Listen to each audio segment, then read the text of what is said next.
سلام سلام كبرات حواتكم بدحم مساكم.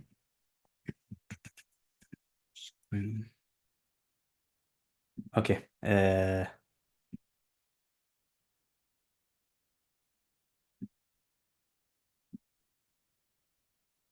I think حدثت زلكم دحن بخمي كم تروحوا تحاليفكم زل فيديوهات كسدوا لكم يبتنا جروب علىهم مثلا ثلاثة أربعة تكونوا أبزت عليكم مالتي بحفشة نايلوم يتمتنا تي ستوك ماركت زبزح ودي يعني نا زبزح توتاتي زلنا حجي نت ستوك ماركت كان كسر أصوز النجارات صلوا زجوروا لينا حفشة ولا تمهرنا لا تزررنا له مخيل زلنا سلزنا نايلوم يتمتنا خابزنا behavioral وكات طبيعات ناي finance كن رينا مالتي إذا حجي كل جزء أب جنزب مالتي عشرة مئتاويت يزبل أنا عشرة مئتاويت فلتات يبل أنا عشرة مئتاويت فلتات تسعة مئتاويت كان تايو سايكولوجي ويكا ايموشن سمعيتات نبلو مالتي سلازي سايكولوجي ناي فاينانس بمرداكا صبو زخونه وسيد كم سألنا يخلي مالتي سلازي فريدنا سلازي لنا ولا كل جزء عوتات نخول مالتي يكون أبنتكم بكم أنا زي فوتون نسخم تفوتون حدا ندهلو خلو نسخة فريحك تشوت تهليها فير البحال مالتي أنا قل يس أوكي نحمش عمتات نشدش عمتات راي زدني اللي زوافرون تهلي of course أنا زبالة أوزيت كم سأل لي درجة 900 تاويت كتري خلاها مالتي سلازي بخمزي ملكتات كاز ناي سايكولوجي زبلو زلو أزي أقداسي قل مس مايكرو إيكونومي كوتاس مس كله نجارات استتحاجة كلوناي حتى تكون خيدة حتى تكون خيدة مسوخة of course مجلسيتات كهبوكم مالتي سلازي مور كرد أنا ديسكاس نجبرنا أسجل ويكون متن زين حتوتات نرد أو قبل حتى شو عندنا نسأل الكاك خيري خالي مالتي سلازي قدامي تحطنا أنت تكوني قال أوافرتي سلمنتا يوم حما وسانتات زوسنو سلمنتا يوم حما وسانتات زوسنو ولا أتي ملء حبريت عند هاللوم كله ويكا ملء حبريت عند هاللومس قال سبات قنع زخون وسانة بموسان عوتات يقولوا قال سبات جن وكل إنفورميشن وكل حسابات وكل ملأختي عند هاللوم كله ستيل جنزبهم يخسروا مالتي إزي أزي أقداسي من سايكولوجيست حاجة ስለዝኾነ ስለዚ እዚኣ ክትምልሱ ለይኹም ባይ ዘ ወይ ናይ ቀደማ ብኩለኹም ኢንፎርሜሽን ወይ ሓበሬታ ክቡር እዩ ኦኬ ካብ መፅሓፍቲ ንገዝኦ ድዩ ኮርሳት ምውሳድ ነብሩ ኩሉ ኢንፎርሜሽን ሓበሬታ እዩ ጋይዲ መምርሒ እዩ ቀደም ኣብዚ እንግላንድ ሕጂ ኣይ ቲንክ እቲ መፅሓፍቲ ዝሕዝዎ ዝነበሩ ነቲኦም እንዳ ኩዊንስ እንዳ ኪንግስ ዝበሃሉ ንጉሳት ዝበሃሉ ንሶም እዮም ዘንብብዎ ነይሮም ኦፍኮርስ እሶም ከዓ ዝለዓሉ ፈላጣትን ዓለም ክቋፃፀሮም ክኽእሉ ከዓ ኣብቂዕዎም ማለት እዩ ስለዚ ኢንፎርሜሽን ኣዝዩ ኣገዳሲ እዩ ነዚ ኢኻ ክትምልሱ ለይ ደስ ምበለኒ ነይሩ ስለምንታይ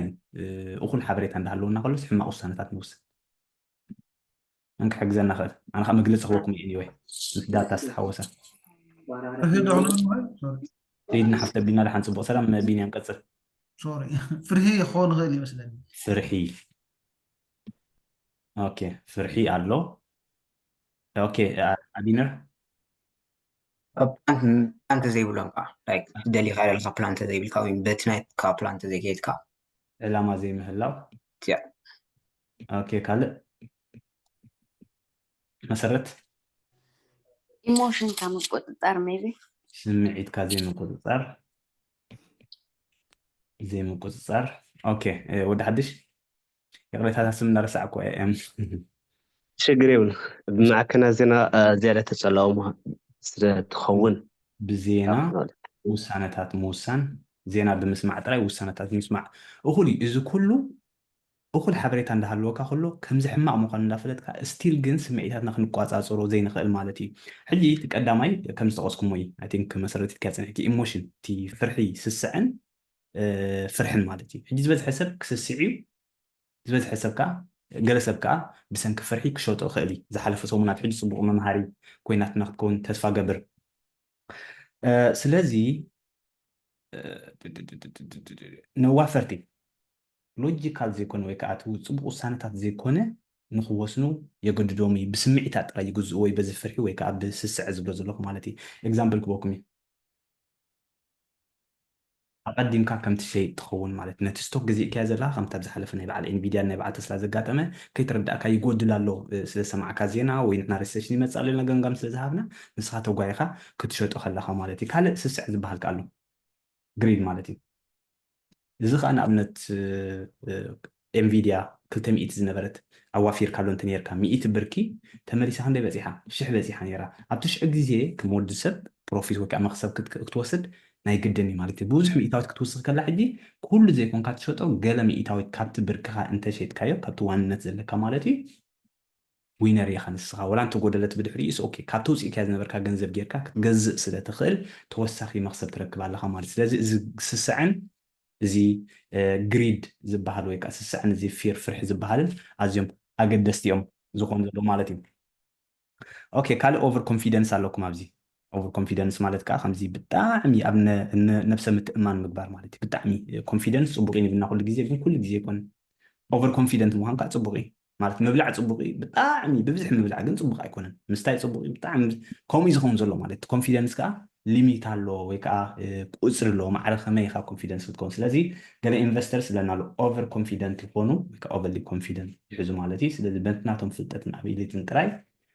ፒኢ ሮሾ ስለ ዝፈለጥኩ ወይ ከዓ ሓንቲ ናታ ክንደይ ዋጋኣ ኣብ ዝሓለፈ ዓመታት ከም ዝወሰደት ብምፍላጥ ጥራይ ኣብ ናትካ ውሳነ ብምውሳን ክትከይድ ከለካ ወይ ክትገዝእ ከለካ ሪስክ ክትወስድ ከለካ ማለት እዩ ሕጂ ኣብዚ ብብዝሒ ኣብ መይና ንሪኦ መሲልኩም ኣብ ኩሎም ቃላት ትምሃር ማለት ሚም ስቶክስ ዝበሃል ኣሎ ኦኬ ኣብ ናይ ክሪፕቶ ይኹን ኣብ ናይ ስቶክስ ከም በዓል ጌም ስቶፕ ዝበሃላ ኦኬ ጂኤምኢ ብዙሓት ተሓቲኡኹም ኣብ ዩቲብ ክኣቱ ከለኹም ማለት እዩ ኣምፅለይ ኤኤምሲ ሰምዑ ዶ ትኾኑ እዚአን ትካላት እዚአን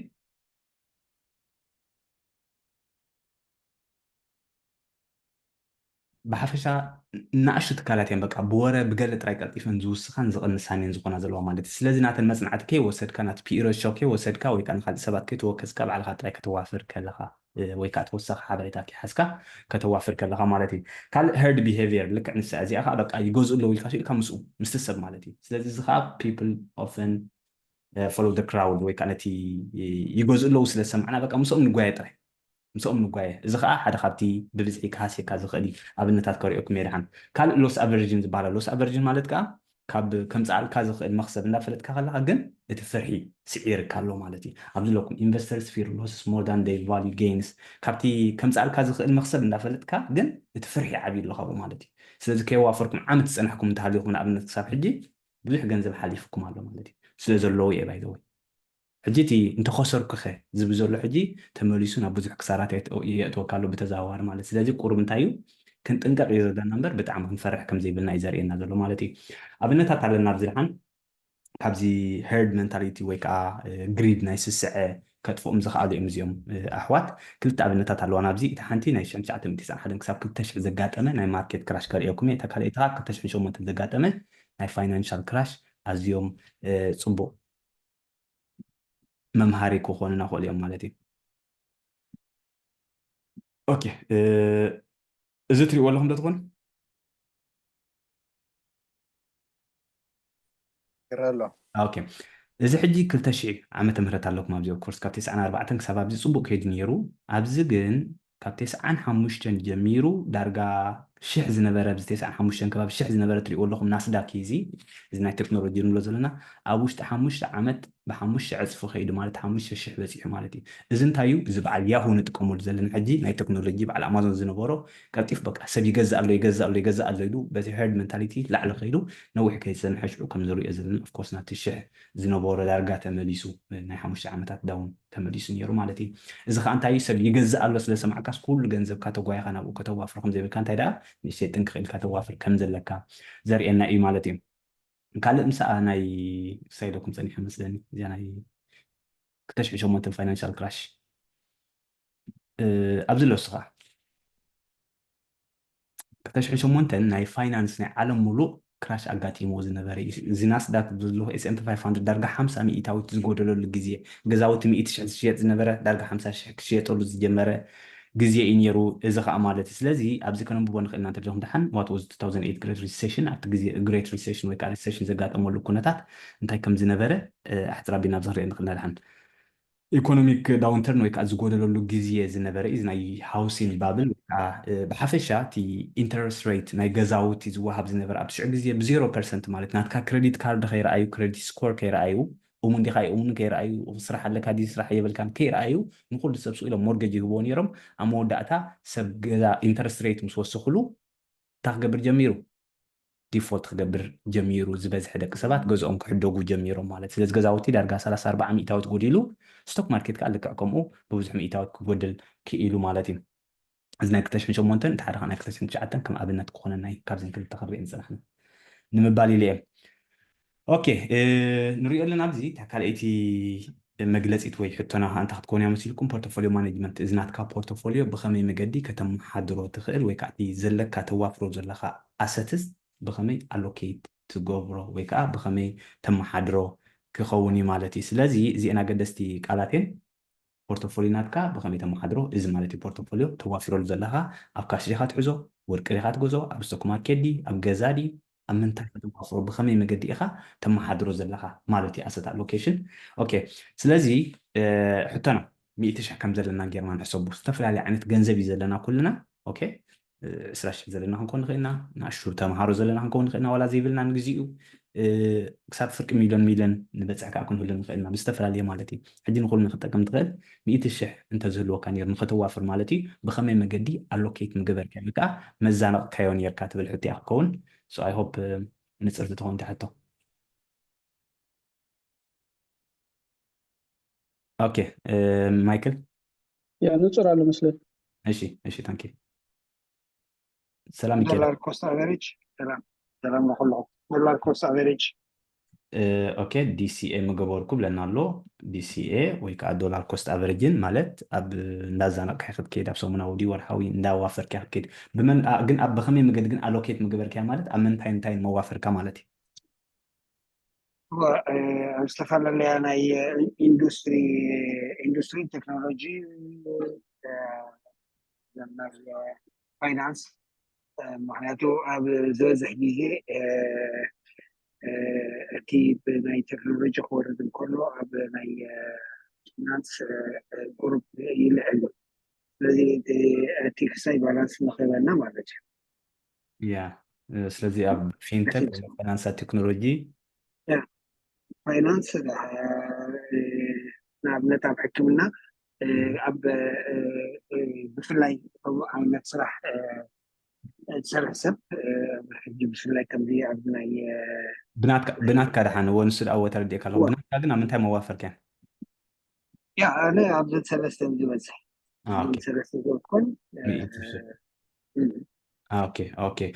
كذا خاخركم زعما انت بخمي مجدي كتم حضرو تنات كوفري بخمي اسيتس كتبوا له تخلي 100 شح انت زهلوا كان يرو تبينا زلنا هلو مسارت ثانك يو مايكل هلو اوكي كم ناتي حسب كم جمرت اي ديبندس افنات كاصدقو دع ستوك ماركت نحر 40 كوين كان ابنت ابتيو عبيت تكالات ديسايد كتقبر تخيلي خب سبيسيفيك قال جنزب يبلكن سرح علكي 100 شح كالو واخذ وافره بخمي مجد ما وافر كين يركي بخمي من قد حجي تي انت اشمو قبرنا 10 5 3 اسلام ايتاو تامن تايم وافر كيو اب ستوكس لو اب بوند دي اب ورق دي اب غزادي اب ستوكس انا ما وافركم كندب ميتاو اسلام ايتاو ترى نو درست اتناتي كل وصايتات رئي درست ግን اب ستوك ماركت ما وافركم 80% ستوك ماركت مالتي اوا وصايتات كالي هو تردي كلخو بحافش اب بوند ويا بغزا غلغنا موافر كل ساب ستوك ماركت موافر كين بدحر ستوك ماركت امبر وي بونس وي كاريل ستيت مغبركم نيره بخندي ميتاو 100 كما مالت ياتا بخمي الوكيت غوبرو مالت كندي ميتاويت ناب ستوكس كندي ميتاويت ناب غزا كندي ميتاويت كان ورقي كتم حضرو موسن كاتب زلا ازي حدي انتايو ريسك ناتكا نمزناق ناتكا غزي اب قمت مئتاو كم زتاتكم هروكم سلازلو خين قدميهم تحسب لا حنك حلفكي هراي اوكي سلام كسانت مجمع 5% اب جولد سيلفر قلم انفست مجابركم كوميديتي سوري كوميديتي اوكي Yeah. كوميديتي نبلوم بعلوات سيلفر اوكي 25% خاني اب ستوك ماركت اثن 25% طرف خاني اب سوري mortgage invest مجابركم yeah ريل استيت وي بروبرتي real estate وي كاكا yeah انترستين سان حمشان مئتاوي يخفل اليوم حد منات كريديت سكور قال خري وين قلت صبغ ثانك يو كسانت maybe ورق أب زخون خوينو دحان كخون خيلي لي مور أب ورق غير 5%. رديك اوكي صبغ حساباتي جعد مخاني اشتي بقمت كتأتوه نسي انا خاخ مهركم دليت قند مالتي عد مخاب عسراتات يا زلا هذا انه عسرات بس حكي قسانت Yeah. ماشي اوكي هلا او ده حدش اوكي انا 3% اي موافركم هاش 10% هاش خاتلو اوكي اي موافرتم زي كون كاتب الحجي تفوتو زلكا زي موفر تزخفي الذي ولا انت واحد انت تقبر لك انا سيدك ابو خلاها نقدم يخا نتهم بانك تقولوا مسكه اوكي بولكاو خساي نقد كاسز دولي نوح سلا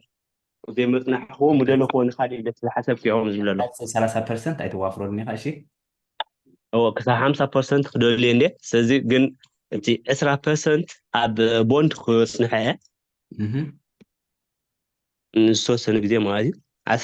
اب ايموبيلم وفركو 10% اب ETFs جن اب S&P 500 كم خاناي مولا عالمكا MSCI كم خاني يا ناي تشاينا ناي كساينكا مزانا كوغرنا ويكا ناي أمعبال زركبا شفيل ريندر نولن بدعدي emerging marketing اوكي ايوه السرفة أبكم مزانا كو نقور كني ريبي interesting صبغ حسابات استفلاني عند كونسبت نوصل لنا شيء مسرت حسيب كلا تكوني كما بقى 10% ግን ኣብ stock market bonds and then real estate ኣብ زين موافق كان ዝበዝሐ ፐርሰንት ግን ኣብ stock market ንገበርኮ stocks 5% نقول له 5 بوندس 25 كانت real estate قلنا exactly 25 that's the problem يقدفع anyway ጽቡቕ ከምኡ ጌርኩም allocation ምግባር ንባዕሉ ኣዝዩ ክሕግዘኩም ሕጂ ኣብ ግምት ከነእትዎ ዘለና እቲ ናትና ተፀዋርነት ናይ ሪስክ ዘለና ማለት ሕጂ ኣብ ቦንድ ክትብሉ ከለኩም ሪስክ ኣይወስድኒ ካሽ ክብል ከሎ ሪስክ ኣይወስድኒ እየ ዝብል ዘሎ ብሓፈሻ ግን ነዚ ንሪኦም ዘለና ሕጂ ኮንሲደር ክንገብር ክንክእል ኣለና ብፍላይ 100,000 ድዩ 200,000 ምስ በፃሕና ክንሓስበሉ ክንክእል ኣለና ነቲ ገንዘብ ናትና ናይ ሪስክ ዘለና ተፀዋርነት ድዩ ኩሉ ማለት እዩ ስለዚ ማዕረ ክንደይ ሚእታዊት ሪስክ ክወስድ ኢልካ ኣብ ግምት ከተእትዎ ኣለካ ማለት እዩ ኣነ ሕጂ ኩሉ ግዜ ኣብ ናይ ሪስክ ስለ ዝወስድ ፀገም የለን ኣብ ቦንድ ክዋፍር ኣይደልኒ ኣብ ወርቂ ክዋፍር ኣይደልኒ ዝበዝሐ ግዜ ግን ግዜ ከዓ ክህልዎ ክእል ኣደ ሴም ታይም 100,000 ግን ከምዛ ዝብለኩም ዘለኹም ማለት እዩ ሕጂ ናትካ ሪስክ ክፃወር ስለ ዝኽእል ያን ክፅበ ይኽእል 5-6 ዓመታት ፀገም የብሉ ንስኻ ከዓ ልክዕ ከምኡ ክኸውን ይኽእል እዩ ሪስክ ዘይትወስድ ኮይንካ ግን ኣብ ቦንድስ ኣብ ካሽ ከም ዝኽሉና ዝፀንሑ ክትወስድ ትኽእል ኢኻ ቀዳማይ ሕጂ ናትካ ሪስክ ዘለካ ተፀዋርነት ክትፈልጦ ክትክእል ኣለካ ካልኣይቲ ዕላማ ንክንደይ ግዜ ኢኻ ደሊኻዮ ሕጂ ቅሳነት ኣብነት ከም ፃፅናልኩን ኣብነት 20 ዕድሚኣ እንተኮይና ብሕጂ 20 ዓመታት ኣለዋ ክትጥቀመሉ እቲ ገንዘብ ወይ ከዓ ንክዓብየላ ኦፍኮርስ ቅድሚ ናይ ገዛ ናይ ገለ ክኸውን ይኽእል እዩ ሓፈሻዊ ግን ግዜ ኣለዋ ብዙሕ ግዜ ክትፅበ ትኽእል እያ ትናታ ግዜ ማለት እዩ ኣብ ሪታይርመንት ወይ ኣብ ጥሮታ ዝቐረበ ሰብ እንተኮይኑ ኣብነት ዳርጋ 80 ሚእታዊት ኣብ ቦንድ ወላ ክቐምጦ ይኽእል እዩ ኦኬ ኣብ ቦንድ ኣብ ጥሮታ ከኣቱ ሕጂ ኣብ ሓፂር ግዜ ዝቐረበ 5 ሚእታዊት ቦንድ ዝህቦ ተኮይኖም ዓመታዊ ብኡ ገይሩ ወላ ክጥቀም ይኽእል እዩ 5,000 ንዓመት እዮም ዝኣልሎ ማለት እዩ 100,000 ወላ 100 ወላ ትኾን ማለት እዩ ንኣሽቱ እንተኮይና ግን እሞ ከዓ 6 ዓመት 10 ዓመት 20 ዓመት ክንፅበዮ ንኽእል እንተኮይና ትርጉም የብሉና ብቦንድስ ኣብ ወርቂ ንኸነዋፍር ወላ ኢኮኖሚ ጉደል ፀገም የለን ምስኡ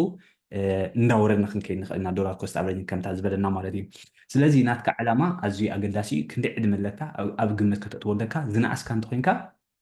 ከም ምክሪ ትውሰዶ ኩሉ ግዜ ዝነኣስካ እንተኮይንካ ግን ኩሉ ግዜ ኣግረሲቭሊ ኢንቨስት ክትገብር ክትክእል ኣለካ ወይ ከዓ ፀገም የለን ክዓቢ እዩ ማለት እዩ ኣብ ክንዲ 5 ሚእታዊት እኹል ኢልካ ትጭቡጥ ገንዘብካ ወላ ይመለስ 10% ፀገም የለን 5 ዓመት ምስ ተፅበኻዮ ካብኡ ንላዕሊ ብብዙሕ ሚእታዊት ክውስኸልካ ይኽእል እዩ ማለት እዩ ስለዚ ብሂስትሪ ክንሪኦ ከለና S&P ዝወረደ ይውረድ ብዘይገድስ 10-15% ክውስኽ ከሎ በዓል ቦንድ ግን 3-5% እዩ ስለዚ እዚ ኣብ ግምት ከነእትዎ ክንክእል ኣለና እዚ ከዓ ንውዒት ታይም ሆራይዘን ዝብለና ዘሎ ማለት እዩ ስለዚ ዳይቨርሲፋይ ክንገብሮ ከዓ ኣዝዩ ኣገዳሲ እዩ ከምዛ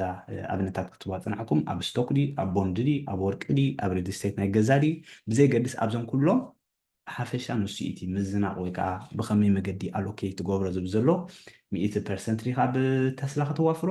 እዚ ብጣዕሚ ሪስክ ማለት እዩ 100% ሪኻ ኣብ ኢቲኤፍ ከተዋፍሮ እቲ ሪስኩ ማለት ደሓን እዩ ማለት እዩ ወላስ 100% ኢኻ ኣብ ጎልድ ከተዋፍሮ ወይ ከዓ ብቦንድ ከተዋፍሮ እዚ ሪስክ ዘይብሉ ውፅኢት ከዓ ትውሕት ክኸውን ማለት እዩ ስለዚ ንዝበዝሐ ሰብ እንታይ እዩ ዳርጋ 50 ሚእታዊት ኣብ ስቶክስ እንተዋፈርናዮ ሓጋዝ ይኸውን እዩ ነቲ ንኣሽቱ ዘለና ወይ ከዓ ትሕቲ 25 ትሕቲ 30 ዕድመ ዘሎ ብፍላይ ማለት እዩ ከም ዝበልኩም ኣነ ንባዕለይ ኣብ ቦንድታት ገለ ኣዋፍረ እንተዳ ኣብ ስቶክ ማርኬት እዚ እንታይ እዩ ምክንያቱ ክፅበዮ ግዜ ክህቦ ስለዝኽእል ፀገም ስለዘይብለይ ማለት እዩ ሶ ኣይ ሆፕ ንፅርቲ ትኸውን ብሓፈሻ ግን ኣግረሲቭሊ ንኣሽቱ ኮይንካ ዳርጋ 9 ሚእታዊት ኣብ ስቶክስ 10 ሚእታዊት ከዓ ናይ ቢትኮይን ናይ ካልእ እንተዋፈርካ ዝፅላእ ነገር ኣይኮነን ኮንዘርቫቲቭ እዮም ዝበሃሉ እዚኦም ሕጂ ክትብሉ ንፀንሕኩም ኣብነት ግን ውሕድ ሚእታዊት ኣብ ካሽ ድዩ ኦፍኮርስ ኤመርጀንሲ ከድልየካ ክእል ናይ 6 ወርሒ ገለ ትኮይኑ ካልእ ትግርኛ እዩ ዝኮን ዘሎ ሓፈሻዊ ክትፅበዮ ትኽእል ትኮይንካ ግን ኣብዚ ከምዚ ዓይነት መሪፅካ ዝፅላእ ነገር ኣይኮነን ውፅኢት ናቱ ከዓ ልዑል ይኸውን ንሓፂር ግዜ ሪስክ ኣለዎ ንነዊሕ ግዜ ግን ዓብ መክሰብ ክህልዎ እዩ ማለት እዩ እንተዘይኮይኑ ግን እዚታት ዝመርፁ ሰባት ከዓ ክህልዎ ይኽእሉ እዮም 20 ሚእታዊት ኣብ ናይ ገንዘብ ክሕዝዎ ከለዉ ኣብ ባንኪ ድዩ ኣብ ዝተፈላለየ ማለት እዩ ገለ ክፋል ሚእታዊት ኣብ ቦንድ ወይ ኣብ ወርቂ ከዋፍሩ ከለዉ ኮሞዲቲ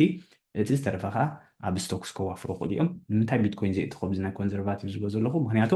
ሪስክ ክወስዱ ኣይደልዩን እዮም ማለት ጥንቁቃት እዮም ዝኾኑ ዘለዉ ሪስክ ዘይወስዱ ስለዝኾኑ ማለት እዩ እንተዘይኮይኑ ግን ብዙሓት ወላዚም ሃብታማት ዝፈልጦም ዘለኹ ዳርጋ 5 ሚእታዊት ኣብ በዓል ቢትኮይን ዝተረፈ 50 ሚእታዊት ኣብ ስቶክ ማርኬት ገለ ሚእታዊት ከዓ ኣብ ሪል ስቴት ገዛውቲ ዘዋፍርዎ ብዙሓት እዮም ዝኾኑ ዘለዉ ማለት እዩ ክተለክ ድየ መሰረት ወላ ዝነበረተ ሶሪ ዝነበረት ከይትኸውን ብሬን የብለይን ኢድኩም ሓፍ ኣበሎ ሕና ውርዳ ውርድ እናበልኩም እሺ ሶ ቀፂልና እንታይ ክንርኢና ፅልዋ ናይ ጂኦፖለቲክስ ኣብዚ ዕዳጋ ናይ ፋይናንስ ኣብዚ ናይ ፋይናንሳዊ ዕዳጋ ንብሎ ዘለና እዚ ጂኦፖለቲክስ ዝበሃል እንታይ ፅልዋ ይገብረሉ ንኣብነት ናይ ቻይና ምስ ኣሜሪካ ገለ ክጋጥመን ከሎ ራሻ ምስ ኣሜሪካ ገለ ክጋጥማ ከሎ ኢንግላንድ ካብ ኤውሮጳ ክትወፅእ ከላ እዚ ከምስታት ዝኣመሰለ ነዚ ስቶክ ማርኬት ኣዋፊርናሉ ዘለና እንታይ ፅልዋ ኸ ክገብረሉ ይኽእል ኣዝያ ኣገዳሲት እያ ማለት እዩ ስለዚ ዓብ ዝኾኑ ወይ ከዓ ፍሉጥ ዝኾኑ ጂኦፖለቲካል ኤቨንት ወይ ፍፃመታት እንተዝህሉ ነይሩ ንኣብነት ናይ ሸቐጥ ባእሲ ክኸውን ይኽእል እዩ ናይ ቻይናን ኣሜሪካን ዘጋጥም ክኸውን ይኽእል እዩ ኣብዚ ነዋፍረሉ ብፍላይ ኣብ ስቶክ ማርኬት ይኹን ናይ ገዛውቲ ሪል ስቴት ይኹን ናይ ክሪፕቶ እንታይ ፅልዋ ክገብረሉ እዩ ዝብል ግምት ይህልወኩም እስከዘይመለስኩም ክሳብ ሕጂ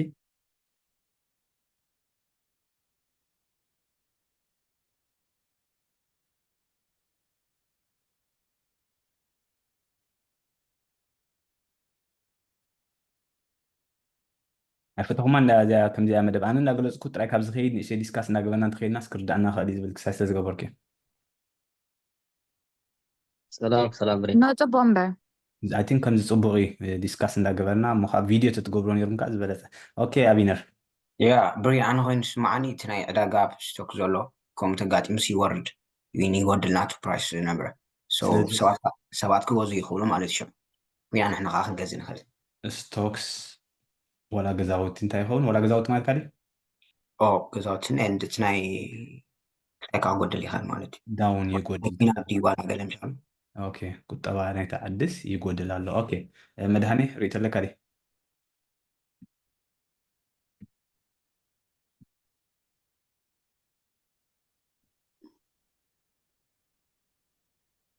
ጂኦፖለቲካ ኣለካ ዲ ኣብ ኢዱ ሓፍ ዘበል ቀፅል የለን ኣብ ናይ ፖለቲካ ዓብ ፅልዋ ኣሎ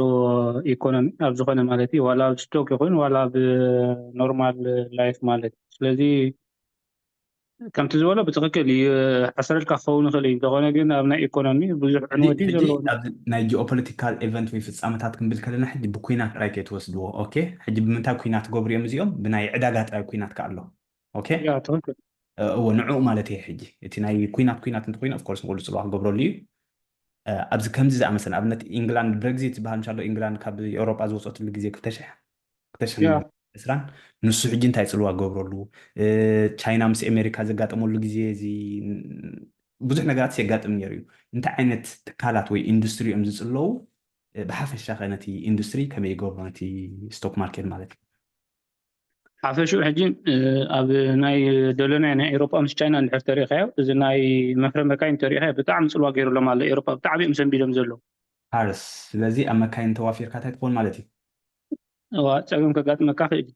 ዋግአን ይጎድል ፅብቕቲ ነጥቢ ብጣዕሚ ፅብቕቲ ነጥቢ ካልእ ከ ካልእ ኣብ ነዳዲ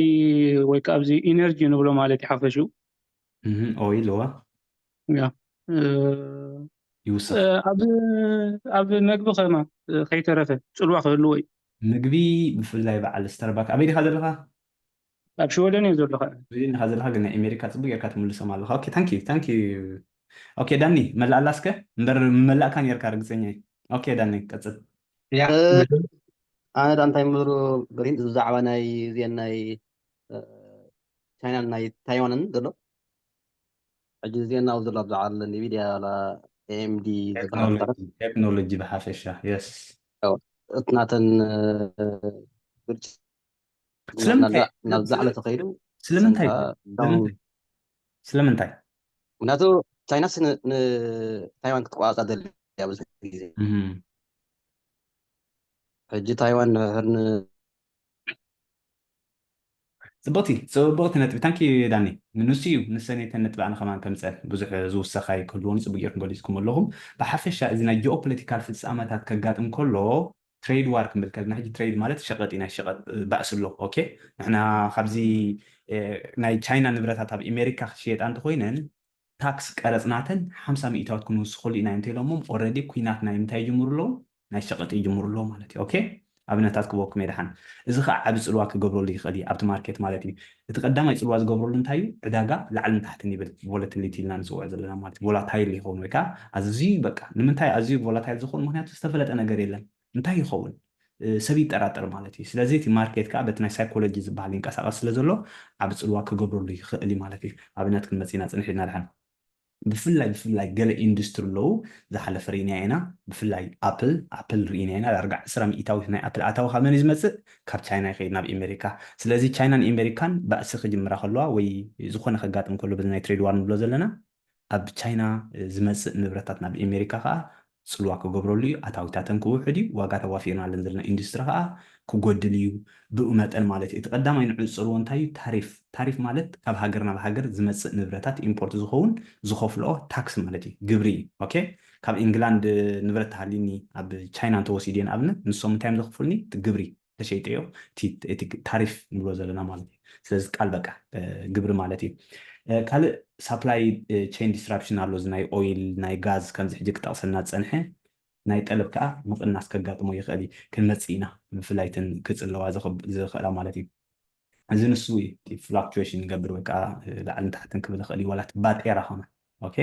እቲ ባጤራ ካረንሲ ንጥቀመሉ ዘለና ዶላርን ዩሮን ዶላርን ፓውንድን ክፅሎ ይኽእል እዩ ምክንያቱ ኣነ ኣብ ተስላ ዋፊረ እንተሃልየ ብምንታይ ዋፊረ ዘለኹ ብዶላር ዋፊረ ዘለኹ ኦኬ ኣጋጣሚ ኮይኑ ግን ናይ ፓውንድ ናትና ናይ ፓውንድ ማለት ናይ ዓዲ እንግሊዝ ናይ ፓውንድ እንዳሓሰረ ተመፅኡ ብክልቲኡ ወገናት ይኸስብ ኣለኹ በቲ ተስላ ስለትውስኽ ክኸስብ ኣለኹ በቲ ከዓ ፓውንድ ይሓስረለይ ስለ ዘሎ እቲ ዶላር ይኸብረለይ ኣሎ ማለት እዩ ስለዚ ብክልቲኡ ወገናት ይኸስብ ኣለኹ ክብል ይኽእል እየ በንፃሩ ናይ ፓውንድ ይኸብር እንተሃልዩ ካብ ዶላር ግን ኦፍኮርስ በኣ መገዲ ይኸስር በቲ ሓደ ከዓ ይኸስብ ኣለኹ ሕጂ ኩሉ ነገራት እንታይ እዩ ዝተተሓሓዘ ይኸውን ኣሎ ወላት ባጤራ ወላ ምስኡ ማለት እዩ ካልእ ኢኮኖሚ ግሮዝ ኦኬ ናይ ኢኮኖሚ ቁጠባዊ ዕብየት ንብሎ ዘለና ማዕረ ከመይ ፅልዋ ክገብረሉ ይኽእል ማለት እዩ ትሬድ ዋር ካን ስሎው ዳውን ግሎባል ትሬድ ሕጂ ተገብሮ ከዘሓሕሎ ይኽእል እዩ እቲ ኩነታት ማለት እዩ ስለዚ እቲ ሃየር ታሪፍ ዝበልና ንኣብነት መካይን ብዛዕባ መካይን በዓል ኒዮ ንፈልጠና ናይ ኣሜሪካ ዘለዋ ቢዋይዲ ኣብ ኣሜሪካ ይሽየጣን እየን ክሽየጣ እንተኮይነን 100% ወይ 100 ሚእታዊት እንታይ ክፈልሎም ኢሎሞም ታሪፍ ወይ ከዓ ታክስ ክፈልሎም ኢሎም እዚ ከዓ ኦፍኮርስ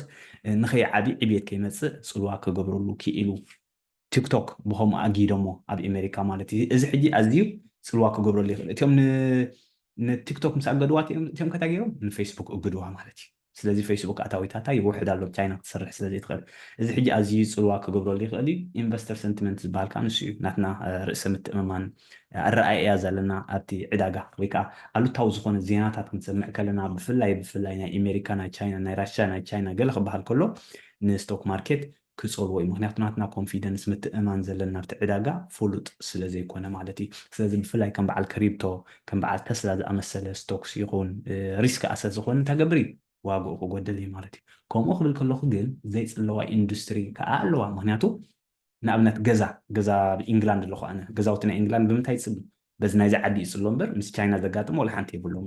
ናይዚ ዓዲ ብናይዚ ዓዲ ኢኮኖሚ ይፅሎ ኣብ ኣሜሪካ ዘሎ ሪል ስቴት ናይ ገዛውቲ ከዓ በቲ ናይ ኣሜሪካ እዩ ዝፅሎ ስለዚ ገዛውቲ ወይ ገለ መሳሊ ክኸውን ከሎ ይፅሎ እንታይ ይጥቀንዲ ዝፅሎ ተልኩምኒ እዚን ቴክኖሎጂ ዝበሃላ ከም በዓል ኤንቪድያ ከም በዓል ተስላ ከም በዓል ኣፕል ከም በዓል ስታርባክስ እዚ ምግቢ ክትብለና ፀናሕካ መድሃኒ ኢኻ መስለኒ ያድኑ ኣብ ስዊድን እዚአን ትካላት እዚአን ቀልጢፈን ክወርዳ ይኽእላ እየን ቀልጢፈን ክቕየራ ክእላ እየን ናይ መካይን መሳርሒ ሕጂ ካብ ምንታይ ዝመፅእ ካብ ኢንድያ ካብ ቻይና እዮም ዘምፅዎ ዝበዝሕን በዓል ተስላ ክሰርሕዎ ወይ እቲ ባተሪ ዝመፅእ ተን መካይን ዝኣቱ ባትሪ መንቀሳቐሲ ጋዝ ዝመፅእ እዚ ኩሉ ሕጂ ፅልዋ ክገብረሉ ይኽእል ማለት እዩ እዚ ሕጂ 2018 2020 ኣጋጢሙ ነይሩ እዩ ኦኬ ዶናልድ ትራምፕ ኣብ ዝነበሩ ዶናልድ ትራምፕ ንስቶክ ማርኬት ፅቡቅ እዩ ንብል ዘለና ኣብ 90 ግዜ ፅቡቅ ኣይኮነን ነይሩ ዶናልድ ትራምፕ ኣብቲ ዝነበረሉ ፕረዚደንት ማለት እዩ ታሪፍ ወይ ከዓ ትቀረፅ ስለ ዝወሱ ከሎም ናይ ቻይና ማለት እዩ ትሬድ ዋር ተኸፊቱ እቲኦም ከዓ ክዓፅዎም ጀሚሮም ስለዚ ናይ ቴክኖሎጂን ናይ ማኑፋክቸርን ሴክተር ማኑፋክቸር ዝገብሩ ወይ ከዓ ናይ በዓል እዚን ናይ መካይን መሳርሒ ገለመለ ዘሎ ማለት እዩ ንሱ ብጣዕሚ ፅልዋ ክገብረሉ ክኢሉ ካልእ ኣብነት ናይ ብረግዚት ኣለና ናይ ኢንግላንድ ማለት እዩ 2016 ምፅእ ምስ በልኩ ዳርጋ ብድሕሪ ማለት ነዊሕ ዓመታት ከይፀንሕኩ ኣጋጢሙ ነይሩ ኢንግላንድ ካብ ኤውሮጳ ክትወፅእ እያ ኣብ ዝተባሃለሉ ግዜ ማለት እዩ ብረግዚት ኤግዚት ብሪተን ኤግዚት ዝገበርሉ ካብ ቢሮ ማለት እዩ ኣብ 90 ግዜ ናይዚ ዓዲ ገንዘብ ሕማቕ ነይሩ ቁጠባ ሕማቕ ስለዝነበረ ኢንተረስት ሬት ስለዝቐንስሉ ወላ ባጤሮኦም ክጎድል ክኢሉ ኣብ 90 ግዜ ማለት እዩ ኣብ ቦንድ ኣዋፊሮሞ ዝነበሩ ካልእ ሃገራት ከውፅዎ ጀሚሮም ምክንያቱ ደይደኖ አንሰርተንቲ ማለት እዩ ዕዳጋ እንታይ ከም ዘጋጥሞ ናይ ኣሜሪካ ኢኮኖሚ ናይ ኢንግላንድ ኢኮኖሚ ስለዘይተፈለጠ ኦፍኮርስ ቀልጢፉ ፍላክቹዌት ገይሩ ኣጋጣሚ ኮይኑ ስቶክ ማርኬት ናይዚ ዓዲ ፅቡቅ ከይዱ ስቶክ ማርኬት ንሓፂር ግዜ ቀኒሱ ሽዑ ግን ፅቡቅ ከይዱ ስለምንታይ ከይዱ ምክንያቱ እቲ ባጤራ ናይዚ ዓዲ እንዳሓሰረ ስለዝሓሰረ ዝበዝሓ ናይዚ ዓዲ ትካላትን ዓበይቲ ብፍላይ ከዓ ኣብ ደጊአን ዝሰርሓ ንኣብነት ፊደል ፋይናንስ ኣብ ዘሎ ኣብዚ ዳ ይሃሉ እምበር ኣብ ኢንግላንድ ኮይኖም ዝከታተሉ እንደይበዚሑ ኣብ ካልእ ከይዶም ይከታተሉኒ ሕጂ ናይዚ ዓዲ ኢኮኖሚ ወላ ሕማቅ ተኾነ ካብ ካልእ ይመፅእ ስለ ዘሎ ገንዘብ ኦልሬዲ ዝበለፀ ይኸውን ኣሎ ምካዓ እቲ ፓውንድ እንዳሓሰረ ይሓስር ስለ ዘሎ ማለት እዩ ሕጂ እዚ ኩሉ ፅልዋታት ክገብረሉ ይኽእል እዩ ኣይሆፕ ሒዝኩማ ትኾኑ ባዕልኩም ገሊፅኩማ ኢኹም ተወሳሲ ከላጣ እየ ዝኮን ዘለኹ ኣነ ተንኪ ኦኬ ፅቡቅ ኢንፍሌሽን ፅልዋ ኣብ ወፍርን ከዓ እዚ ኩሉ ግዜ ኢንፍሌሽን እንታይ ምዃኑ ንፈልጦ ኢና ኦፍኮርስ ንእሽተይ ግን ትንክፍ ክህብሉ ትኽእሉ ኢኹም ኣብዚ ኢንቨስትመንት ወፍሪ ኸ እንታይ ፅልዋ ክገብረሉ ይኽእል ኦኬ እዚኣ ሕጂ ቤዚክያ መሰረታዊት ኩሉ ግዜ እንደጋግሙ ሕቶ እያ ንወፍርና ግን ካብቲ ሴቭ ጌርናሉ ዘለና ወለድ ዝወልደልና ዘሎ ኣብ ባንክ ምስ ኣቐመጥናዮ እቲ ኢንፍሌሽን ምስ ዝበዝሕ እንታይ የጋጥም ኣሎ ነቲ ሴቭ ጌርካ ዘለካ ገንዘብስ እንታይ ፅልዋ ይገብረሉ ኣሎ ኣብነት ክበኩም ድሓን ኣብ ባንክ ብዚ ግዜ ዝተቐሚጥዮ 4% ይህቡን ኣለዉ ኢንፍሌሽን ግን 8% ኣሎ ኣብዚ ዓዲ ማለት እዩ ዝሓለፈ ክልተ ዓመታት ከምኡ ነይሩ እንታይ ፅልዋ ገብረሉ ደስ ከን ኣይንገርኑ እዚኣ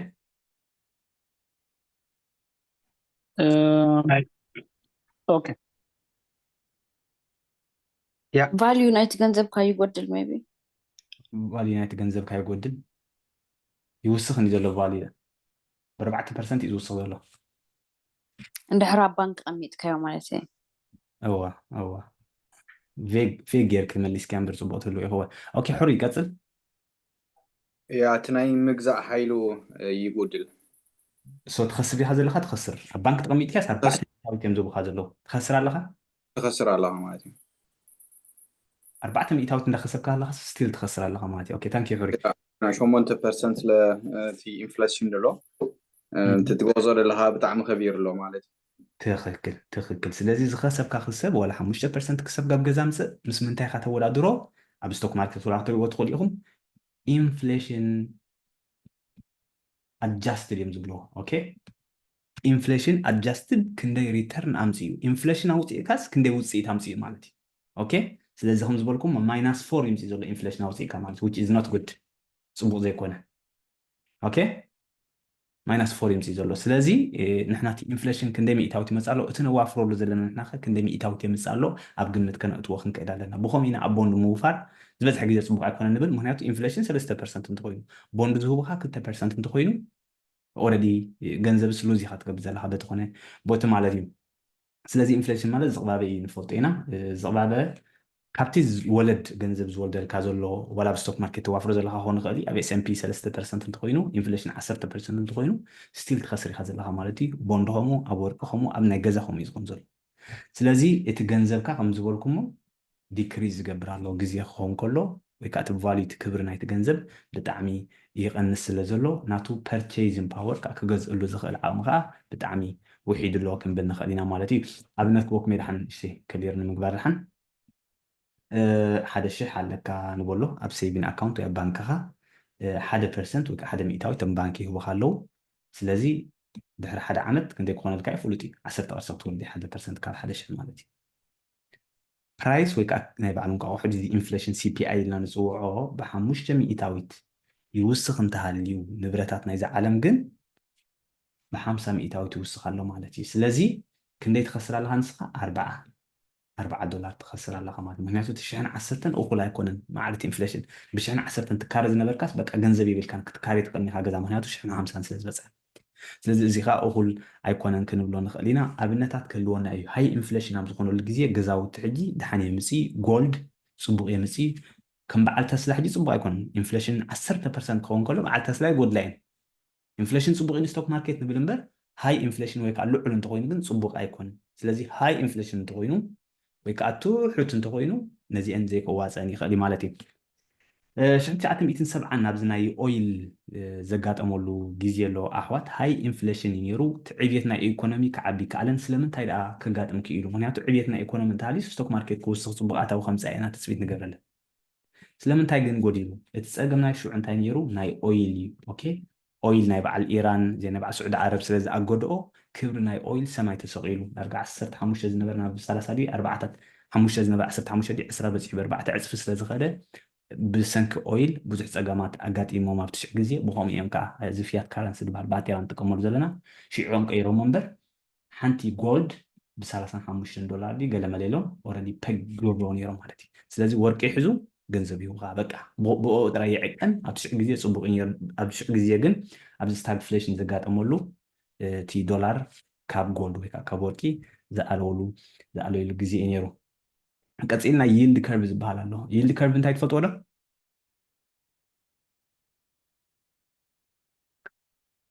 ስለዚ ይልድ ከርቭ and their economic indicators እዚኦም ይልድ ከርቭ ዝብሎም ዘለኹን ኣብ ፋይናንስ ኣብ ስቶክ ማርኬት ፅልዋን ክንርኢ ኢና ሕጂ ከዓ ማለት እዩ ኦኬ ኢንቨርትድ ይልድ ዝበሃል ትፈልጡ ዲኹም ኣሕዋት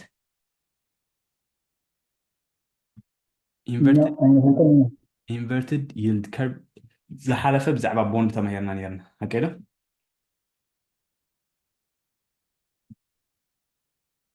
ዝሓለፈ ሰሙን ዝኣተኹም ነርኩም ለብዚ ኣለኹም ዶ ያ ቦንድ እንታይ ንፈልጦ ኢና ራይት ንፈልጦ ኢና ቦንድ ኦኬ inverted yield curve ها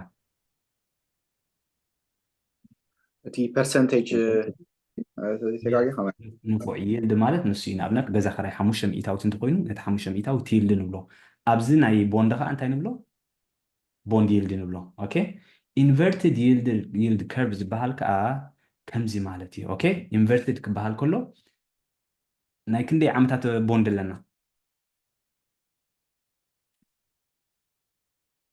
I think ናይ 10 ዓመት ኣሎ ናይ 10 ዓመት ኣለና ሓደ ንፎዕ ናይ 2 ዓመት ኣለና ናይ 30 ዓመት ኣለና ናይ 3 ወርሒ ኣለና ናይ ወርሒ ኣለና ኦኬ 2 month year ማለት እዩ ብዙሕ እዩ ዘሎ ኦኬ ሕጂ ኖርማሊ ነዊሕ ዓመታት ኣብ ቦንድ ተቐምጦ ተለካ ገንዘብካ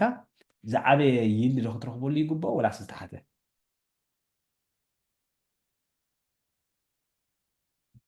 ዝዓበየ እዩ ኣይ ቲንክ ብርድዕዳትኩም ትከውን ትኽእል እያ بوند ختوافر كلها نا 10 عامات كتبلون كلها نحد عامات كتبلون كلها اتني 10 عامات نويح سلازخونه ببزح مئتاويت كوبوها تثبيت يقبر لهم انت خونه جن اتني 10 عامات بوند كابتناي كلته انت وحيدو ويكاتناي كلته ديناي سلسته ورحي كابتناي 10 عامات انت بزيحو نابري سيشن نخيد كم زلنا مملكتي اوكي نابري سيشن نخيد كم زلنا مملكتي كدغمو لكم ኣብነታት ከሪእኩም እየ ድሓን ናይ ሎንግ ተርም ወይ ከዓ ንነዊሕ እንተኮይኑ ናይ ቦንድ ይልድ ክቡር ክኸውን ትፅቢት ይግበሮ ኦኬ ክቡር ሚኢታዊት ንኣብነት 10 ሚኢታዊት እንተኮይኑ ናይ 2 ወርሒ እንተኮይኑ ናይ ሾርት ተርም ናይ 2 ዓመት እንተኮይኑ ከዓ ዳርጋ 8 ሚኢታዊት ንበሎ እቲ ናይ 10 ሚኢታዊት እዚ ሕጂ እቲ ንቡር ማለት ኖርማል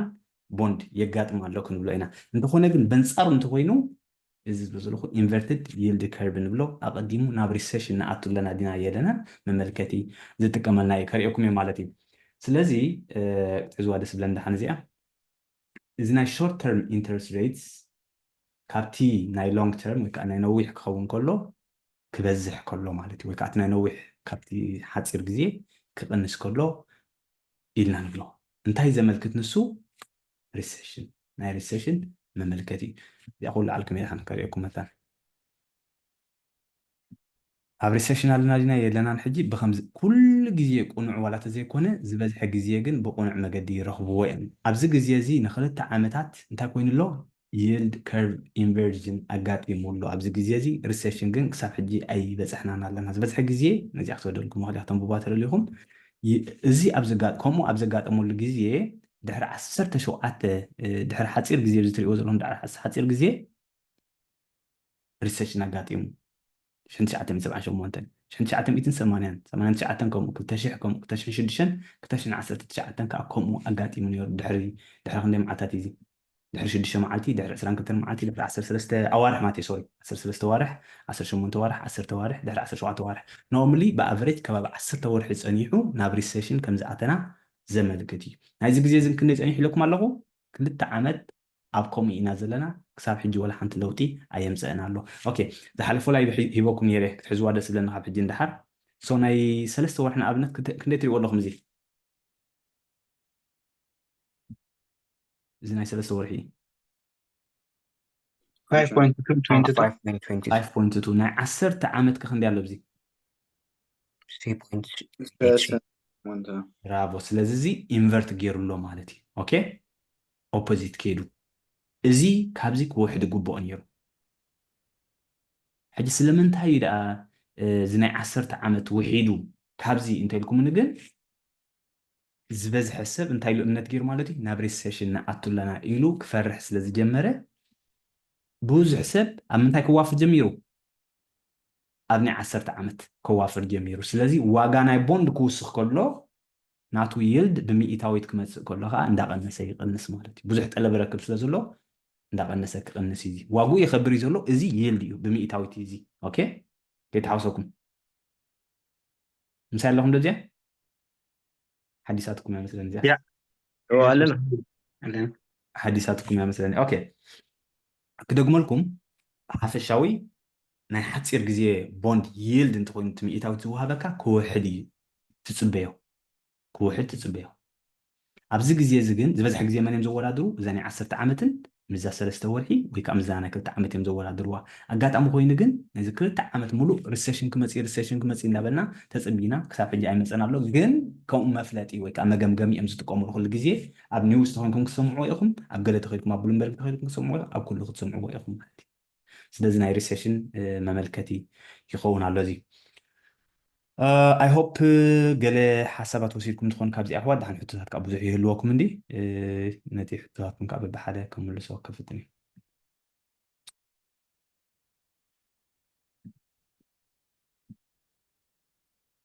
እንታይ ኣሎ ሓድሽ ተምሃርኩሞ ወይ ሕቶ እንተሃልዩኩም ካብዚ 70% ቢትኮይን ኦኬ 70% ቢትኮይን ዳኒዋ ፅቡቅ ዲክላሬሽን ምስ أخذ إخاء سكت أوكي حتى لكم دي أحوات ولا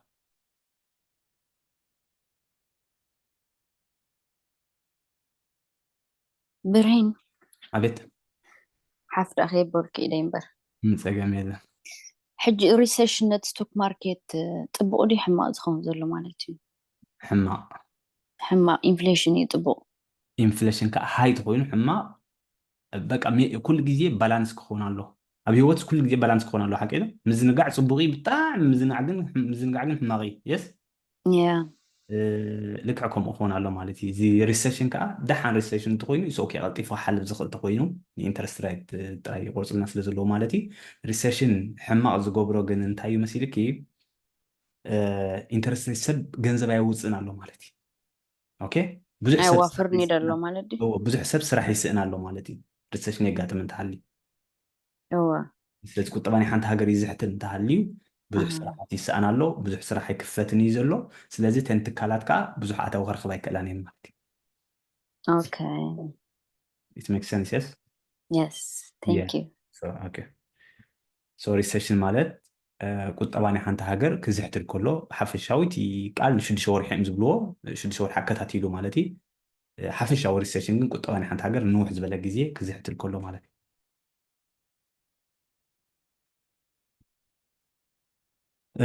ኦኬ ኣብ ሪሴሽን ንኣቱ ለናን ንኣቱ የለናን ዘመልክት ከንታይ ኣሎ ኣብኡ ከለኸ መሰረት እንታይ ኢንዲኬተርስ ኣለዉ ሪሴሽን ይመፅእ ኣሎ ድዩ ኣይመፅእን ንክትፈልጥ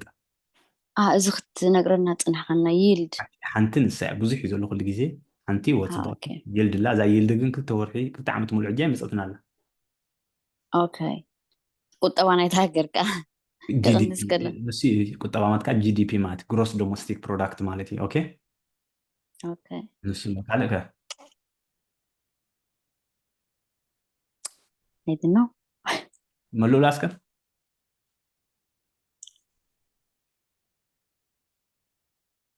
መላላ እሺ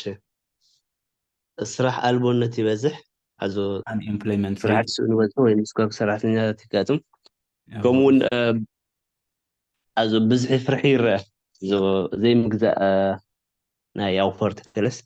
ይረአ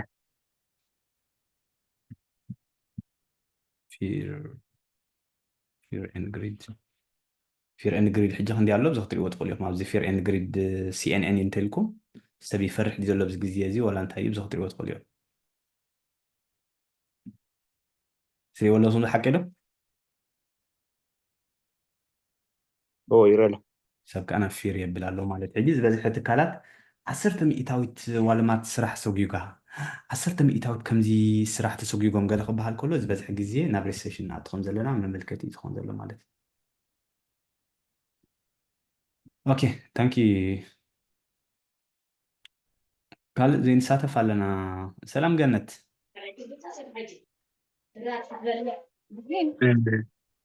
ናይ ሪቴል ሴል ፀብፃብ ዝመፀት ከሳኻ ትፈለዎ ዲያ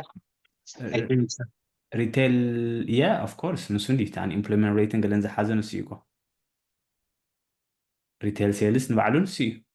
ሕጂ ዝሓለፈ ንኣብነት ስቶክ ማርኬት ዝወሰኸ እንታይ ኮይኑ እዩ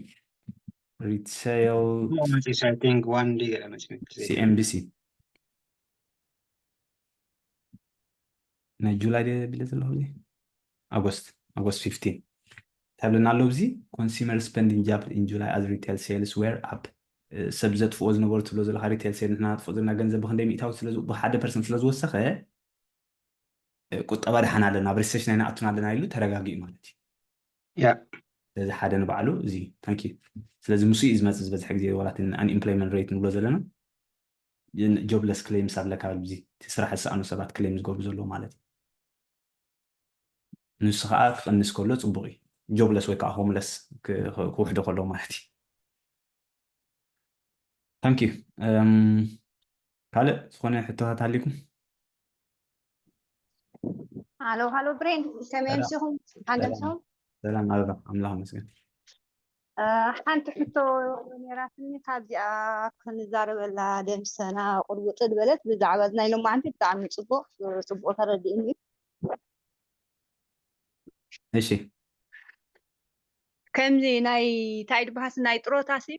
ናይ ጥሮታ ክንወሃብ ከለና ሳብ 3 ተኸፊሉ ንወሃብ ምሽ ሕጂ ናይ ስራሕ ንወሃቦ ጥሮታ ኣሎ ካብ ስራሕና ዝወሃበና ሓፈሻዊ ማለት እዩ ሕጂ እዚ ከምኡ ንወሃቦስ ከም በዓል ኢንዴክስ ወይ ገለ ተዋፈርናየስ ከመይ ከም ርኢቶ ማለት እዩ ولا حنتي هو صبوا حسابي مثلا بقول لك او ستوك دي خا اب اندكس خا بزخونهختوافري في كركري بسويدن حجي أوه أب ألو بزخونة أما خلفلو إكستاي بلوخانديو حجي أفتي تغيري أخا أفتي فور شكرين ألو اللي لا شكرين تايد بحلو دي أفتي ناي مدحن تأتولو انشورانس هو أب إنشورانس مالتي حجي استفعل تايد بحلو لوفتي أعوذ بلكا مالتي حجي أعوذ كتأتوت خيلها ألك إنشورانس قالك أم ناي إندكس قالها كتأتوت خيلي هاي فكرة كاي أو ناي إنشورانس خا بزح يردأنني ولا زبزح كمزي سكام كويني يسمعني مالسي كمزي بزح مخسب له أيبلوني أب إنشورانس كلا خد أمته خلاها أب إندكس جنس بقوتيت كم سألك يخلي زبل جمت علني أبي أقول كاو ستوكر تمسك تخلي غير خلنا كم وحنتي مهارة كم إلى تنانيرا وتقول أو ناشسو كده كونس أب إندكس أب إندكس لا probably كاليوا أو أب إندكس كتوافر تخليه جن حفشة وكمزي كل جزء نزار ولو تقبلهم تجنزب تقبلهم كم حلفنا بعلهم مريضهم أو حفشاوي ز وافروا الكالو نسها خاني بعلها خا بمئتاوي تفليها خا كتوافروا تخليها إلى أنتي أما خريط مالتي probably هم زبل كنس بقى حسابي نايت عدق نايت ريتايرمنت خميس سرح سلازي فوت أنا نايت روتا بذا هو زبل هم كنس كاي هو ناي يسرحوا قالوا خمدي نفو إندكس بحالا لبز عدي أو أنت رأني كستايجركا أتي أبليكيشن أو ريكا أو ممبر انتوخانكا ما فري زخونة زخوفلو نغريلا أو أما خارتي موزو خايم بفري أما خورخا مالتي انت هتقبر تخيل حجة أو تبازح زيناي أبتناي تروت أبنا هنان تاي كوين لنغو زخو بعلو ما بنتاي قبرو أمناي تراديشنال إنشورانس يوم كسايز قبرو بعلم يتوه بعلم تقملو مالتي الجب على خان تمري طاب إندكس كتو إنتيل كاغن إفكار كاي كم زبلا كاغن ميتاوي تقبرو الصوم تقبرو الكالو بعلها خا مريض كا ريكمند تقبرو خا تقبرو تقلها بعلها تقبل تخلي خان سوم تجير ملكاجن يقرص الكمالتي أوه I think بعلها تجير كيز بلا توصي تمثل كل جزء نسوم قبل التهاليم زبز عمو شوال اليوم كنت percent جلس بس التهاليم حجي زبز حق زي واسعني معناته ما كان نسوم زمور تقولك على أربعة حمش مئتاوي زملس تريم زو وافر لك هو همي ريو نيرا ولا تهيستري قربان بي نيرا يس لازم كندي كم زوست لك ولا ساب قمت كتو يلك مالتي زبز حق زي جن بعدنا خنقبره تخيلنا تزبل سما قدي مهنياتو تردي إن الله حجينا ستوك ماركت نعنا ترى يكون ولا نسبت مهرت خلي هذا حجي حكيد ما ست بيزك مسألة نيشتي أدفايس كهذا مسألة زين أيلومي قال لي قد فيت بيزك قلت مهرت خلي خيتنا إي تي إف نتايو كم زخة توافر نزخون عندك خدين زخون ناس كده هبت خلي زبل قمت علني نيشتي سو بعدنا توافرنا زبل زي أبكم تات مالتي هاي برهنا يا غني لك ماشي نايلو معك سلالة نبرة أنا كلهم تساتف أوروب ولا عبد يربش نيرو قبل وحلف بلادنا نيرو بن حافشة وبدع بطبق نيرو والله واحد إذا أنت غني لنا ثانك يو سلام ندى سلام برهين سلام كاتا أبزي أنا تيسب بزنا إلهم ما عندك أوروب بزح ستح عزاي كنا تننديا جن أبزنا يوفري تريدين تو وانتو SM ب500 يا بزيادة زمرز أبري سوقين كم توساخي ببينن ما بولكن كم تسلا انفيديا كتوسخ لن تخيل ده أب بينو نناتو درجة غير كمالتي هو أسألهم يقولون تسلا الكاسيف كاترين عاد جزابينا اوكي يا كومس غير غزي اي لو خندي منالبات ግን ቁርብ ትትርዲ ታሽም ገረ ሰሪደሉ ሄ غزي اي لو ግን منالبات حبريت تفصيل لي ثانك يو تسيرات لي ثانك يو مدى ثانك يو اوكي ዝኾነ ሕቶት ሃልይኩም ኣይ ቲንክ ሓደ ዝተሃልዮም እኳ ሜቢ ሎሚ ዓንቲ ትምህርቲ ከም ዘስታይ ኮይንኩም ክኾነ ክእል ዝሓለፈ ትምህርታት ስለ ዘሎ ግን ንዑ ክትደግሞ ትኽእሉ ኢኹም ቪድዮ ክሰደልኩም ክእል ኣብቲ ናይ ግሩፕ اوكي قال حطت علينا حوات في الفري بزعبا كال معناتنا لو ما انت تراكم كتحطنا لومي وحداتن صفاتن كوين انت سمعناني جس نورمال ديسكاس ناغبنا كنوسد نمبر ولا حنت زي حتت هاي كلوني مهنيات مجلس اطراي زلو سو حطت عليكم بروبابلي هاو كالي يخون سو في الفري ما حطوا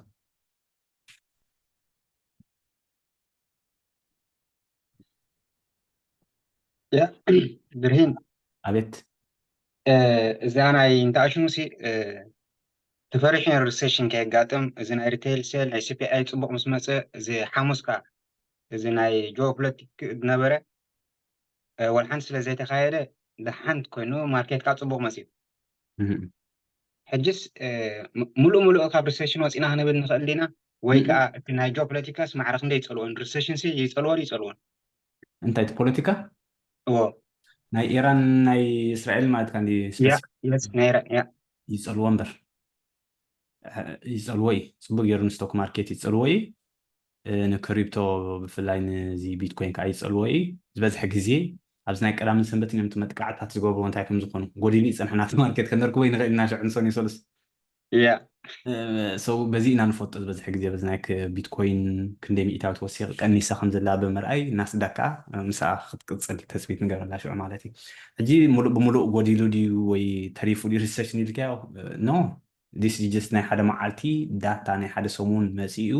ኣጋጣሚ ኮይኑ እቲ ዜናታት ጥራይ ሶሉስ ፅቡቅ ዜና ረቡዕ ፅቡቅ ዜና ሓሙስ ፅቡቅ ዜና ዓርቢ ፅቡቅ ዜና ስለ ዝመፀ ኣጋጣሚ ፅቡቅ ከይዱ እምበር ካብ ሪሴሽን ወፂና ማለት ኣይኮና ኣትሊስት ክንኣቱ ኢና ዝብል ግምት ኣለኒ ወላ ሕጂ ከማ ናብ ሪሴሽን ክንህሉ ንኽእል ኢና ባይዘወይ 6 ወርሒ ደንጉዮም እዮም ዝሕብሩና ኣብ ሪሴሽን ነርና ኢሎም ሽዑ ኮነ ዝነግሩኻ ዝበዝሐ ግዜ እቶም ዝሕብሩና 6 ወርሒ ገለ ደንጉዮም ዝነግሩኻ ሳብ ሽዑ ግን ብከምኡ ኢና እዚኦም ኢንዲኬተርስ ኣመልከተቲ ንጥቀመሎም ዘለና ምክንያቱ ደንጉዮም ስለ ዝሕብሩና ናይ ሪሴሽን እቲ ናይ ኢንተረስት ሬት ከዓ ኣብ ሰፕተምበር 0.5 ክቁረፅ ዝብል ነበረ ሰብ ጎዲሉ ይስኻል ንሱ ከዓ ጎዲሉ እዩ ንሱ ከዓ እንታይ ድዩ ሲኤምኢ ግሩፕ እንዲ ዝበሃል ድሕሪ 30 መዓልቲ ፀብፃብ ክህልወና እዩ 75 ሚእታዊ ሓንቲ ጥራይ ክትቁረፅ ያብለና ኣሎ ሓንቲ ማለት 25 ቤዚስ ፖይንት 0.25 ማለት እየ ሓንቲ እያ ትበሃል ንሳ ኦኬ ስለዚ ክልተ ዘይኮኑ ቆርፁ ወይ 50 ዘይኮኑ ቆርፁ እዚኣስ 2% ነራ መሰለ እንተዘይተጋገየ ብሓደ ግዜ በቃ ናይ ግድን ክልተስ ቆርፂ እዮም ዝብል ግምት ጌርና ነርና 0.5 ነራ ይዝክረ ወላ ብዜና ብራቮ ሕጂ ግን ወላ እዚ ሓንቲ ከማን ዘይክቆርፁ ክእሉ እዮም ናይ ዝመፅ ዘሎ ወርሒ ከዓ ክንሪኢና ፀብፃብ ንሱ ብምርኣይ እዮም ሽዑ ውሳነታት ዝወስኑ ንሶ እዛ ኣብ ሓፂር ግዜስ ክቀያየር ክእል ማለት እየ ከምኡ ግን ኣይ ቲንክ ከምቲ ብዙሕ ግዜ ወላ ደጋጊም ኣለኹ ኣብቲ ዩቲብ ክኣቱ ከለኹ ክሳብ እዚ ምርጫ ናይ ኣሜሪካ ዝበፅሕ ዘሎ ብሓፈሻ ናይ መወዳእታ ዓመት በቃ ከምኡ ክኸውን እቲ ማርኬት ላዕሊ ታሕቲ ሕማቕ ዜና ታሕቲ ክወርድ ፅቡቅ ዜና ላዕሊ ክውስድ ከምኡ ዓይነታት እናበለ ከይዲ ዝብል ግምት እዩ ዘለኒ ብተወሳኺ ከዓ ሓንቲ ኣለትኒ እዚኣ ቢትኮይን ኢቲኤፍ ምሽ ኮይኑ ኣሎ ሕጂ እሱሲ ብመልክዕ ኢቲኤፍ ክትገዝኦ ከለካ ማለት ጋረንቲ ኣለዎ ድዩ ኦፍኮርስ ውንነ የለካ እንዲ ግን ጋረንቲ ለካ ድዩ ምክንያቱ ኣብቲ ብሮከረጅ ክትገዝኦ ዘለካ ነው እዋ ኣለካ ጋራንቲ ለካ እሱ ፀገም ይብሉን እዚ ነይሩ ቴንኪዩ ሕጂ ከም እንታይ ዲካ ትሪኦ ግን ቢትኮይን ከም ተስላ ጌርካ ሕሰባ ኦኬ ቢትኮይን ተጠፊሻ ቢትኮይን ክትጥፊሽ ማለት ዜሮ ክትከውን ማለት እዩ በዚ ናትካ ኢቲኤፍ ከዓ ዜሮ ኮይኑ ኣሎ ማለት ኣብኡ ጋራንቲ የብልካ እሱ ሰብ ዕዳጋ ኣለካ እሱ ፀገም የብሉን ቅቡል እዩ ዋጋ ተጎድልን ከብልን ኤክስቸንጅ ደጠራጥረካ ገንዘብካ ምሉእ ከይትቦ እምበር እቲ ናይ ዕዳጋስ ዕዳጋ እዩ እዎ ካብ ኤክስቸንጅ ኣይ ቲንክ ከምዚ ሓይሽ ወላ ቀሊል ንዓና ንክነዋፍሮ ኣለካ ማለት ዝበዝሐ ሰብ እኳ እዚ ስካም ዝስረቁ ሰባት እኮ ብዚ ናይ ክሪፕቶ እዮም ኦፍኮርስ ኤክስቸንጅስ ኣሚንካ ክትኣምኖ ኣይትኽእልና ገንዘብ ስለዝኮነ ንባዕልቲ ቢትኮይን ገዚእካሲ ገንዘብ እዩ ዋካ ትገድፈሎም ዘለካ ሰብ ወይ ከዓ ብዙሕ ዕሙቕ ዝበለ ትምህርቲ ካ የድሊ ኮይኑ ትምህርቲ የድሊ ባይዘወይ ምሳሜ ዕቁባይ ክላስ ክህልወና እዩ ሶሉስ ብዛዕባ ስርቂ ዝብል ናይ ፒራሚድ ስኪም ፖንዚ ገለገለ ኤምልኤም ዝብል ሳብ ዩቲብ ክህልወና ይሰዓት 8 ማለት እዩ ከም ናይ ሎም ዓንቲ ግዜ ካብ ንካልእ ከዓ ዕድል ሒዝና ከይንኾነ ሬታ ፀገም የለን መዳ እተለካ ወላ ወዲ ሓድሽ ናትካ ፀንሐት እያ መዳ መስለ ናተይ ሕጂ ልዕለያ ምናልባት ወዲ ተኮይኑ ቀፅል ሕቶ እኳ ዳርጋ ኣብቲ ትምህርቲ እኮ ብዙሕ ምሂርካየ እንዲካ ብርሂን ግን ምናልባት ከም ሕቶ ከዓ እዚ ናይ ካብ ኣቅልውላው ዘጋጥመሉሲ ናይ ኢራንን ናይ በዓል እስራኤልን ዘጋጥም ዘሎ ኩናት ምስ ናይ በዓል ተስላ ኣብ ምስ ናይ ኣሜሪካ ነዋፍሮ ዘለና ካምፓኒሲ እንታይ ፅልዋ ክፈጥረሉ ይኽእል ቁሩብቲ ምክንያት ይርዳእ ተብርሃልና ትኽእል ተኮንካ ርድእቲ እንተኮይና ከም ካልአይቲ ከዓኒ እዚ ናይ መንግስታዊ ምርጫ ሲ ገንዘቦም ስለ ዘውፅኡ ስለ ዝፈርሁ ምስቲ ዘሎ ናይ ቅልውላው ናይ መንግስቲ ናይ ደገፍ ድዩ ولا خامنتاي እዚአን ንፅር ዝበላት ኮይነን ተፈጠ እዚአን ቁርብ ተግብራለ هو تقدمي تحتها بإيران ناب إسرائيل زجاجة مزلوس كمية يصلوا قبروا لنا أمريكا مالت كان دي هو مش ناي أمريكا لكاس تحزر له حجي إسرائيل مالت أمريكا مالتي من يتونن ندعي مالتي نسوم كم بروتكشن تقوم لهم أبتي عد عرب زلوا إيش يحطوا يخلي خاص كم مين بوتانا أمريكا نسي كلا هاجروا مالتي حجيتي من عالم عبللت النزلوا أبهم أكيد أمريكا إن عالم تعملوا powerful the most powerful country هذا عالم ملو تشاينا باورفول تكون ايدليانيا ايران تكون ايدليانيا بعد ايران بعد تشاينا خان امريكا ايدليوانيا بعد سعود العرب كان ميبي سعود العرب كان حنيم بعد ايران كان مس اسرائيل باسي علوم مالتي حجي ايران اسرائيل تتقعتا امريكا خان ايران كتتقعا رشا ديا تشاينا خاشوني امريكا تتقعا فتنيا مي بحسب كوين وي غلا مالتي حجي اب عبين خيبص يزلو تسقات مالتي ابتي سالساي كوينات عالم نبلو زلنا اوكي حجي نزي خوينات እዚ ንክገብሩ ሲ እቲ ናብ ፅዋር ስለ ዝቕይርዎ ድዮም ትካላቶም ካልእ ዓይነት ትካላት ቅልውላው ዘጋጥሞት ቁጠባ بحفش او قطع بأس تحلي كورجي تكالات كأ مخسر كأتواي كلامي ماتي بتزاواري وخنا اوكي بيزنس ናፅነት هاي ስለዘየሎ ንክሰርሕ ክእትውን ከውፅኡን ኣይክእሉን እዮም ስራሕ كلهم قال لسه كشوت يقولوا إنهم أبو يكونوا نزلوا نعملت جزية كورونا بز مسألة نايم انتاج بال كورونا زي ناي فيروس زي مسألة جزية كتشن عسران بيت مجبن تاني ركا مجبخت شيء أدخل إنها منها تكون تعسيان يرنا حكيرو اوه تكالك حد يخسر يزلا خسر يزلا سلام انتاج تعسي سلزلو مالتي أبو زكونات كا هم يزخون زلوا يعصوا سلزلو أتاو أتواي كلامين كم تبيت مجبنات كا نسان كا أتاو تاتن كوح دي مالتي ክራይ ገዛ ጥራሕ ክፍላው ኦኬ ያ أو كجزا خير هو كله ገዛ ክራይ ወላ ሓስር ክእል ይሽዑ ወላ ምክንያቱ ብዙሕ ሰባት ክሙቱ እንዲ ኩናት እንዲ ወግን በቲ ነቲ ገዛ ክራይ ግን ብውሕድ ገንዘብ ግን ክትከፍል ኢኻ ምክፋልካ ኣይተርፈካኒ ኣይተርፈካኒ እዎ ትኽክል ናይ ኣሜሪካ ክስታይ ከዓ ንኣብነት ሕጂ እንታይ ክብለኩም ፀኒሐ ኣብነት ታሪፍ ኢልና ምሽ ትገልፀና ናይ ታክስ ናይ ቀረፅ እዎ ዶናልድ ትራምፕ ክምረፅ ዶናልድ ትራምፕ ተተመሪፁ ዳ ምስ በዓል ቻይና ፅቡቅ ርክብ እዩ ዘለዎም ስለዚ እዚ ዘሎ ፀገማት ናይ ቻይና ናይ ኣሜሪካ ክፍታሕ እዩ ኢልካ እምነት ምስ ትገብር ኣብቲ ዕዳጋ ከዓ ላዕሊ ክኸይድ እዩ ማለት እዩ ተረዲካኒ ሃሪስ ግን ኦልሬዲ ምስ ባይደን ግሩፕ ስለዝኾነት ኦልሬዲ ዝነበረት እያ ስለዚ ብሕማቅ ክቅፅል እዩ ዝብል እምነት እንተጌርካ ከዓ ኦፍኮርስ ማርኬት ክፅልወሉ እዩ በዚ ኮነ በቲ ግን ዕዳጋ እንታይ ኣይፈቱን እዩ ዘይምርግጋእ ኣይፈቱን እዩ ናፅነት ወላ እዩ ዝደልዮ ستيبل كوني زدلي بقى خمزي ستيبل مالت نابنت نا انجلاند ابنت كوكم صريح انجلاند كاب بريكزيت مس قبلت كاب يوروبس ناتو كارنسي ناتو بات ايراناتو ايكونومي كله لعلن تحتني بنيرو سلامنتاي انتاي كم زخون قدم حجي تفتينو سلازي يفلط بلاتي اوكي سلازي زي تاتصلوا كغبرولو يخالي بحفشاب غزي الكشن وي كام مرجع هم يزغاطمو من كم زمرص ايفلطني يا ثانك يو نصرت يا ابراهيم ثانك يو اوكي ثانك يو يا كمال هاريس هذا لما مرز موعد الزهو هذا له اوكي